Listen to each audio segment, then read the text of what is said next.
ತನ್ನತನವ ತಾನರಿತವನು ತಾನೇ ಅರಸನಾಗುತ್ತಾನೆ.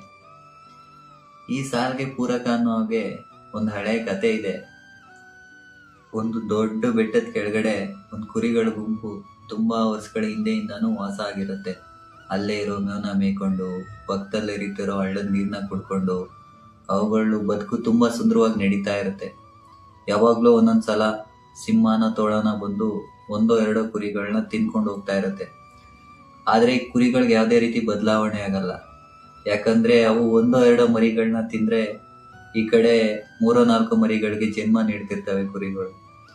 ಇವಕ್ಕೆ ಯಾವುದೇ ರೀತಿ ಬದಲಾವಣೆ ಆಗಲ್ಲ. ಇವುಗಳ ಬದುಕು ಹಂಗೆ ಮುಂದುವರ್ಕೊಂಡು ಹೋಗ್ತಾ ಇರುತ್ತೆ. ಹೀಗಿರ್ಬೇಕಾದ್ರೆ ಒಂದಿನ ಒಂದು ತುಂಬು ಗರ್ಭಿಣಿ ಸಿಂಹ ಆಹಾರ ಹುಡಿಕೊಂಡು ಆ ಕುರಿಗಳ ಗುಂಪು ಹತ್ರ ಬರುತ್ತೆ. ಕುರಿ ತಿನ್ನೋ ಬರದಲ್ಲಿ ಜೋರಾಗಿ ಹಾರುತ್ತೆ. ಕಾಲ್ ಜಾರಿ ಕೆಳಗಡೆ ಬಿದ್ದು ಪ್ರಾಣ ಬಿಡುತ್ತೆ. ಪ್ರಾಣ ಬಿಡೋಕ್ಕೂ ಮುನ್ನ ಆ ಮರಿಗೆ ಜನ್ಮ ನೀಡುತ್ತೆ. ಈಗ ಆ ಸಿಂಹದ ಮರಿ ಸುತ್ತ ಕುರಿಗಳ ಹಿಂಡು. ಹೀಗೆ ಕೆಲವು ದಿನಗಳು ಕಳೆಯುತ್ತೆ. ಆ ಸಿಂಹದ ಮರಿ ಬೆಳೀತಾ ಬೆಳೀತಾ ಕುರಿಗಳ ತರನೇ ನಡೆಯೋಕ್ ಶುರು ಮಾಡುತ್ತೆ. ಮತ್ತೆ ಕುರಿಗಳ ತರನೇ ಕೂಗೋಕ್ ಶುರು ಮಾಡುತ್ತೆ. ಆಶ್ಚರ್ಯ ಏನಂದ್ರೆ ಆ ಸಿಂಹದ ಮರಿ ಕುರಿಗಳ ತರನೇ ಹುಲ್ಲು ಮೇಯ್ತಾ ಇರುತ್ತೆ. ಹೀಗೆ ಕೆಲವು ದಿನಗಳು ಕಳೆಯುತ್ತೆ, ಕೆಲವು ತಿಂಗಳುಗಳು ಕಳೆಯುತ್ತೆ.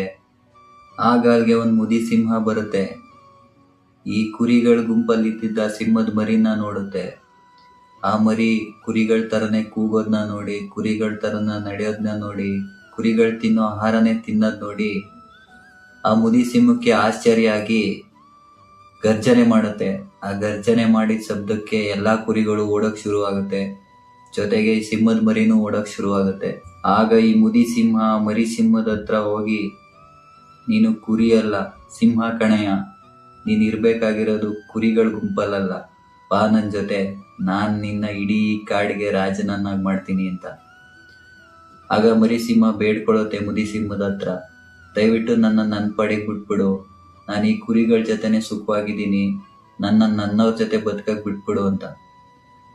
ಆಗ ಮತ್ತೆ ಮುದಿ ಸಿಂಹ ಆ ಸಿಂಹದ ಮರಿ ಹತ್ರ ಹೇಳುತ್ತೆ, ನೀನು ಸಿಂಹದ ತರ ಕೂಗ್ಬೇಕು. ನೀನ್ ತಿನ್ನೋ ಆಹಾರನೂ ಚೇಂಜ್ ಆಗ್ಬೇಕು. ನೀನ್ ಕುರಿ ಅಲ್ಲ, ಸಿಂಹ ಅಂತ. ಅದೆಷ್ಟೇ ಹೇಳಿದ್ರು ಅದು ಕೇಳೋದೇ ಇಲ್ಲ.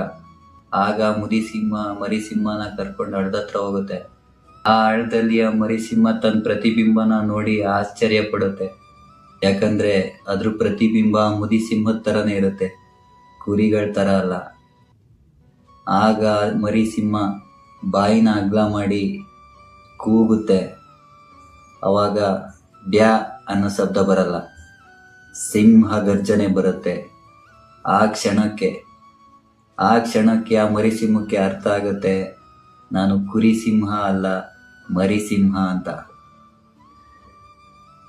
ನೀವು ಯೋಚನೆ ಮಾಡಿ, ಜೀವನ ಪೂರ್ತಿ ಕುರಿಗಳ ತರನೇ ಬದುಕ್ತಿರೋ, ಅಥವಾ ನಿಮ್ ಶಕ್ತಿ ಏನು ಅಂತ ತಿಳ್ಕೊಂಡು ಒಂದು ಕ್ಷಣಕ್ಕಾದ್ರೂ ಸಿಂಹ ಬದಲಾಗ್ತಿರೋ.